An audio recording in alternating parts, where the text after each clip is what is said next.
Hello everyone. This is a very tough episode. July 1997. Worst time of my life. I'd been in prison a few months already. In my 17-year-old mind, I was safe. But prison doesn't work like that. One day, I wasn't paying attention.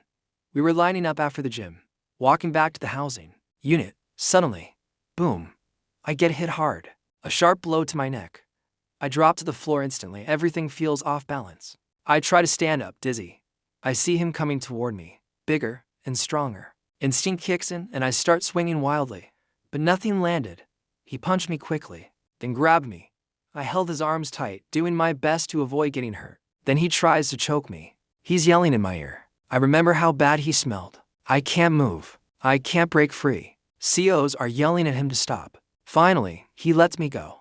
We're both ordered to the ground. I'm handcuffed on the floor, and the CO notices blood on my neck. I didn't even feel it. They rush me to the infirmary. Nurse says I've been cut. I'm confused. Cut with what? The CO walks in holding something. It's a pencil. You're lucky, he tells me. If it was an ice pick, you're dead. I just stare at him. One question in my head. Why me? Then I get a ticket for fighting. Inmate misbehavior report. I stand in front of a panel. This is where I am supposed to explain what happened. But I lie. I say I don't know anything. Because telling the truth is snitching.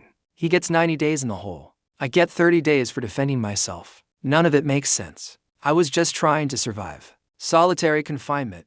The hole. 23 hours locked in a cell. 1 hour out, if that. Breakfast was delivered by ACO. But lunch and dinner was a different story. One inmate hands out trays alone.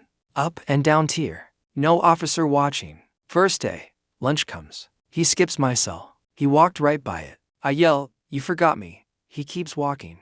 Later I ask him about it. He looks at me and says, "You don't eat here." Just like that. He skips me again at dinner. And the next day. And the next. Every single time. I can't report him.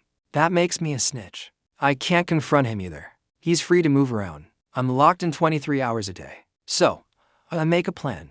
I stretch my breakfast all day. I save the milk carton. Drop it in the toilet to keep it cold. For cereal later. 6 a.m. I eat the grits. 9 a.m. Toast with jelly. Lunch. Just fruit. Dinner. Cereal and saved milk. After a week, my mind shifts. Solitary starts breaking me. No conversation. No human contact. Just my thoughts, getting darker. I force myself to sleep 15 to 20 hours a day, no clock. No windows. Time doesn't exist in there. I kept working out, doing push-ups and dips off the bed. Barely eating, but trying to stay strong. One day, I wake up. There's a note under my door. I pick it up slowly. My hands start shaking.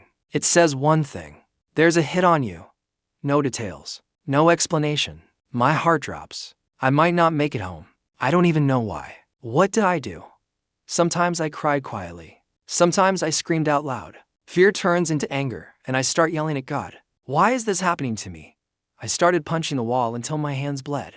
I snapped, trashed my cell, screaming until I ran out of breath. Then I hit my lowest point. I start thinking about ending it. I felt empty, worthless, and like life had left me. I started planning my exit, thinking about leaving a message. I told myself my family will be okay. My dad would take care of my mom. My brother would protect my sister. Maybe they're better off without me. But then something changes. I thought about my family getting the call, a chaplain calling them, telling them I am gone. That thought made me sick. They didn't deserve that. I started thinking about my little sister.